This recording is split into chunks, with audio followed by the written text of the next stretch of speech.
Hi, this is Tim, and welcome to Tim and Amber's Automation Survival Show, or at least that's what one of our patrons on Patreon want to call this. And I have an update on that. We are going to let you name this podcast. Between now and the 9th episode, we are going to be taking submissions for what you think we ought to name this podcast, and then we're going to select from the best submissions and put it out for a social media vote.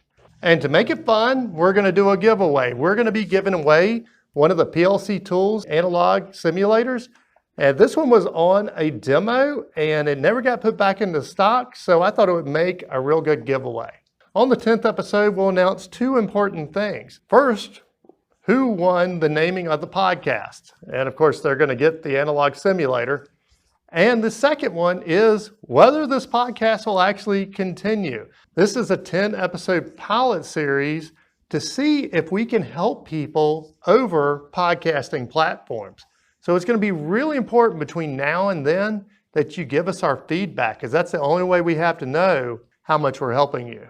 Okay, but on to today's episode. Today we're going to talk about what should you charge as a PLC programmer. And the short answer for everyone who's wondering what you can make as a PLC programmer is the average salary is around $75,000 with a high of about $115,000 and an entry level, if you have little to no experience, of around $30,000. And for an hourly rate of what you can get paid to be a PLC programmer, not what you should charge, that's going to equate to about $36 an hour on average, with an entry level of about $20 an hour and a high of about $55 an hour. Now, that is what you can expect to make.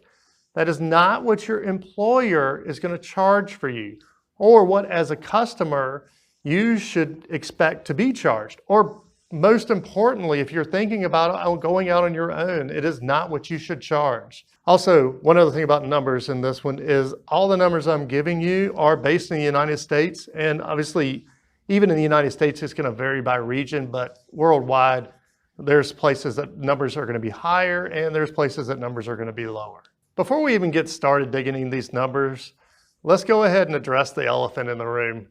A lot of you voiced concern earlier this week when I said I was going to do a podcast on what you should charge an hour, because if you are looking for PLC programming services, the PLC programmer's hourly rate should not be the determining factor in your decision making.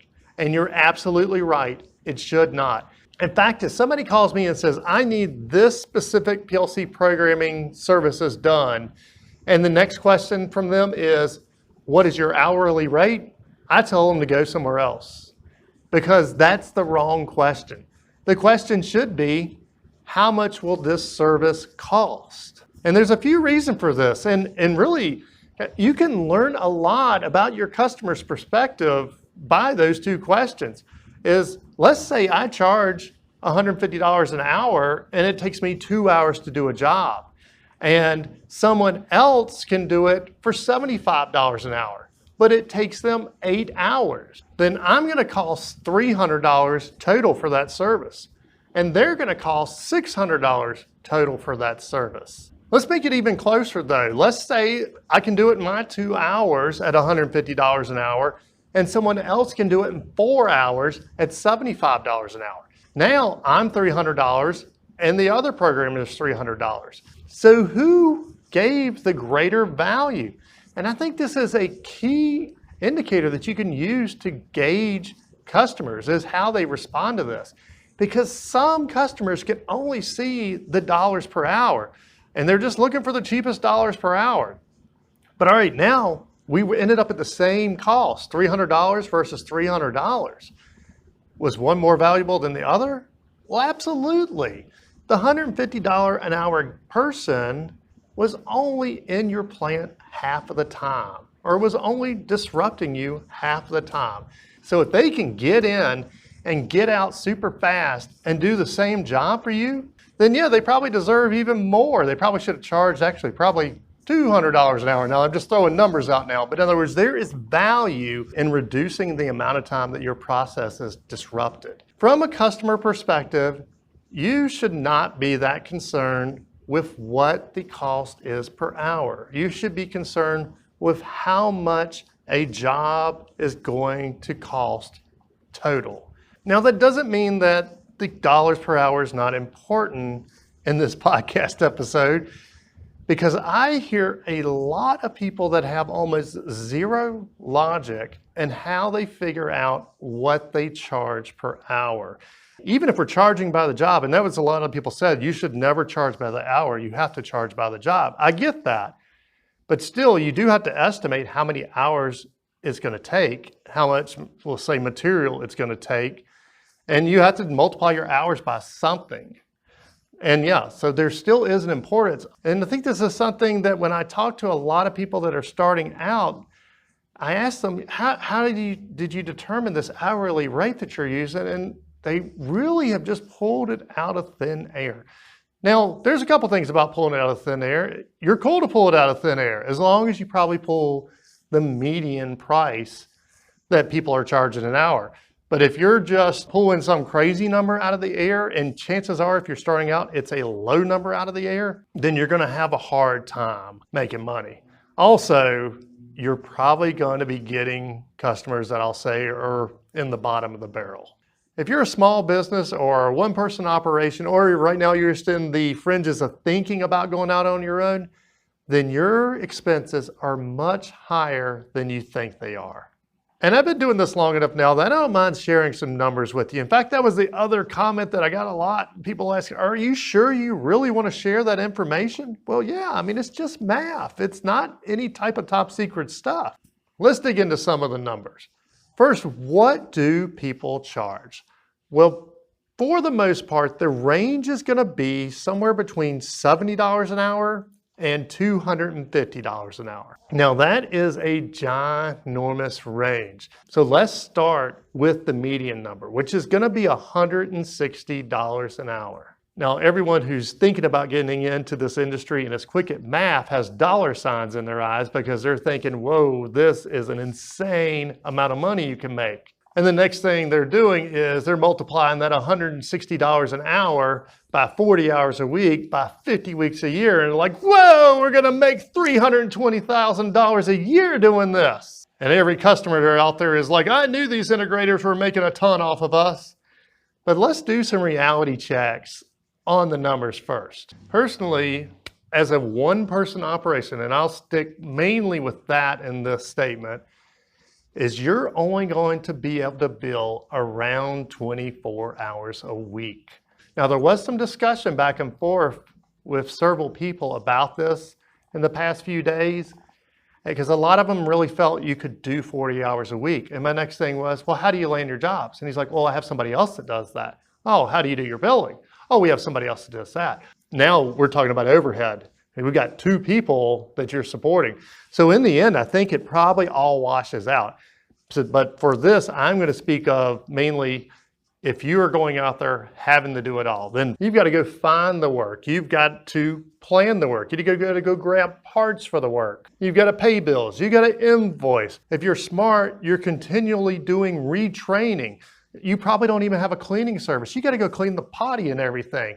So there are tons of other things out there that you have to do besides billable hours. People have split this different ways, but I would say that means that you probably spend one day doing all the planning and all those things. You're probably going to spend 3 days really doing the work, and then you probably have a day to clean up the loose ends. And whether that be Mondays planning, Tuesdays, Wednesdays, Thursdays doing work, and Fridays tying up loose ends. However, in the end, it's going to be about 24 hours a week. Also, let me make sure I'm not being deceptive. Nowhere in there did I state that this is a 40-hour work week. You're probably working 10 to 12 hours a day. You're probably working a lot of weekends if you're trying to build a business. You're going to be in minimum in the 50 to 60 hour range. And then how many weeks can we work? Chances are you can get 50 weeks. You're probably going to end up with Christmas and Thanksgiving off, or the week before, week after, depending on if your industry happens to have shutdown work. Now that means we have 24 billable hours. We can do 50 weeks a year, and we're charging $160 an hour. That's going to be $192,000 a year. That's significantly higher than the $75,000 a year that I said you're going to make. So let's look into some of the expenses that you are going to have. First, you're going to have a shop space, and that is going to vary tremendously by region.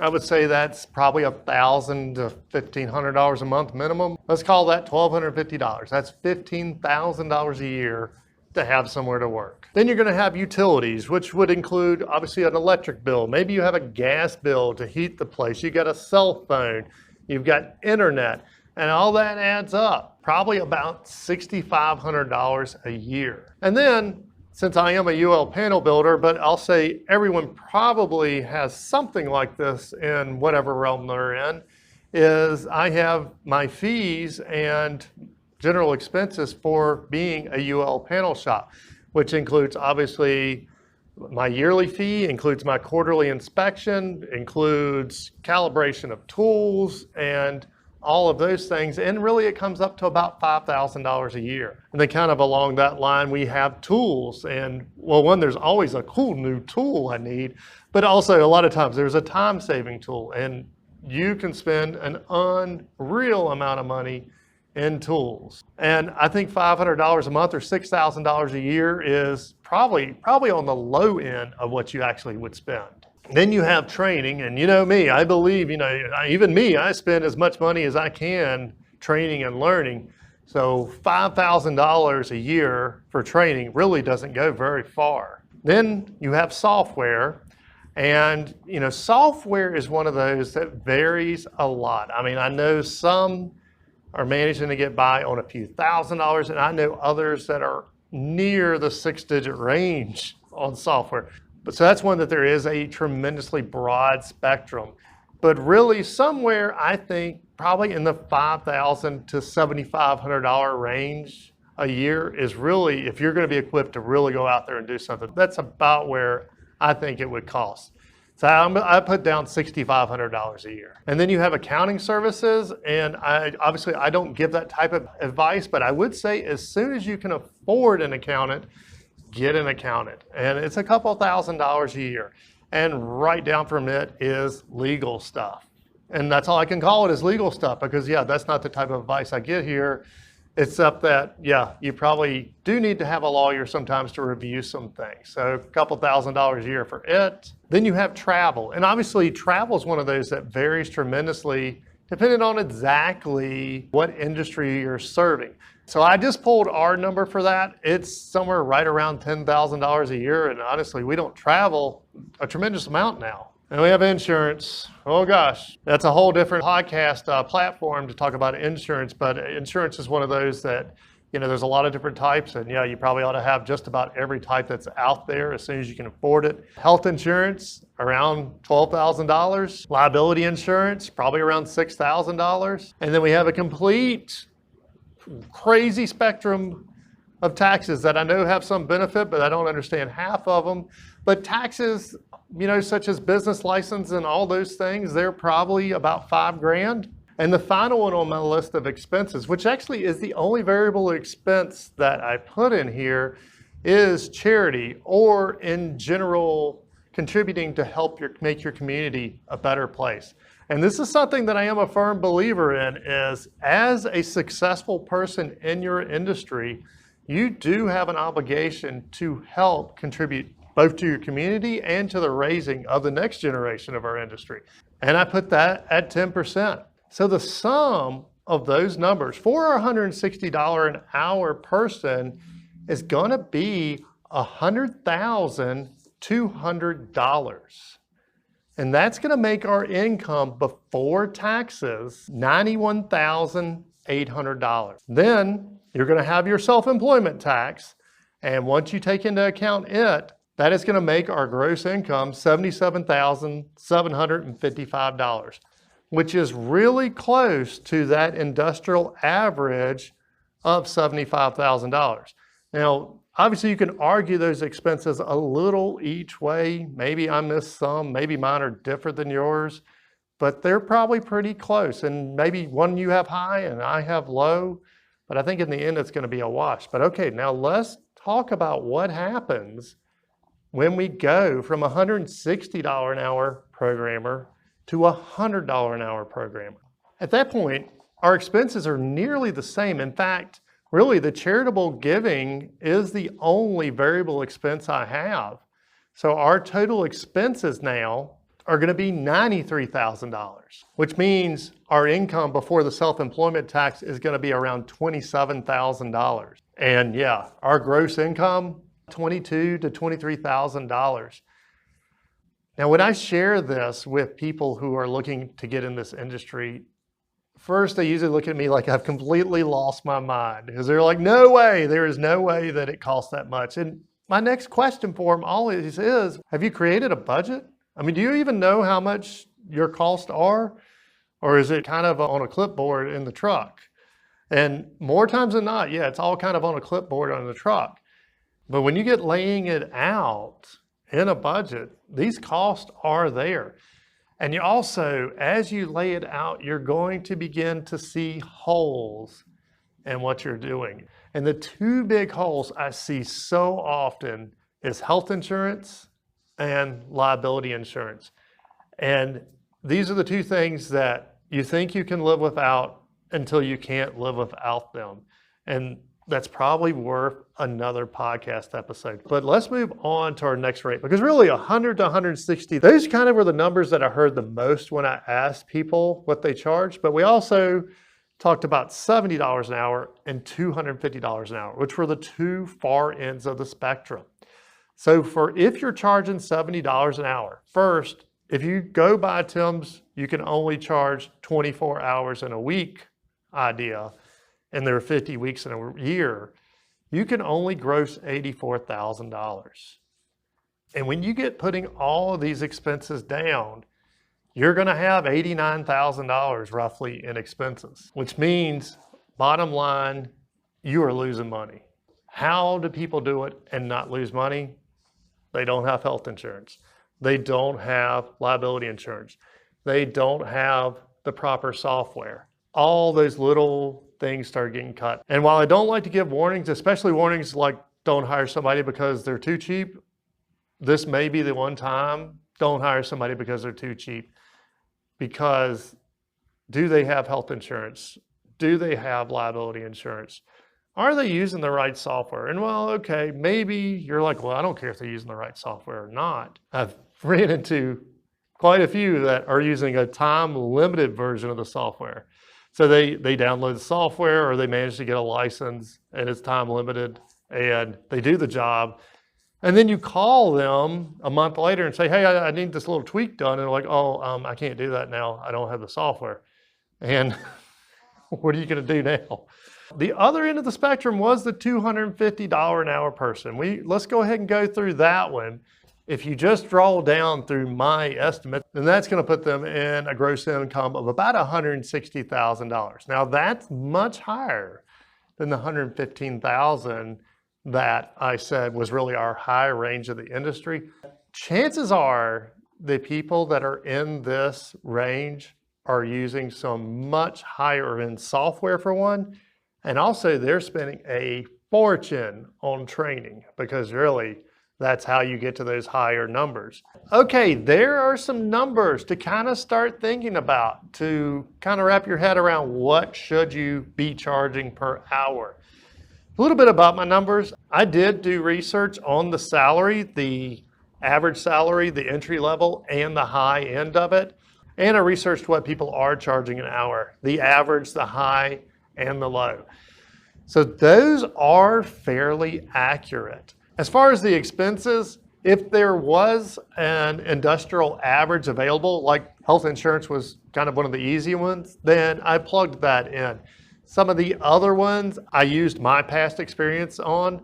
I did run this by some other people, and they said that my data matched about what their data was. So the data's, I won't say perfectly accurate, but it's probably a great starting point to get your wheels turning on what you need to charge an hour to really make a living at this.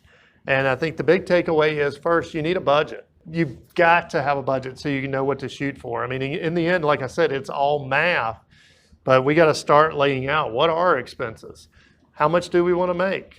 Then yeah, we can start doing some math and we can break this down and we can figure out what we have to charge an hour to get there. So I hope this video has been helpful. Again, put your submission in for what we should name this podcast. And if you're chosen as a finalist and your suggestion wins in our vote, then you will get a PLC Tools analog simulator. Till next time. Hey, this is Tim. And this is Amber of TW Controls. We run the automation store. Hey, thanks for finding our channel. Here's a playlist with some similar videos. And YouTube thinks you'll like this video. Please like our video and subscribe to our channel. And if our videos have helped you make some money and you're not using our products, please consider supporting us on Patreon. Till next time. See ya!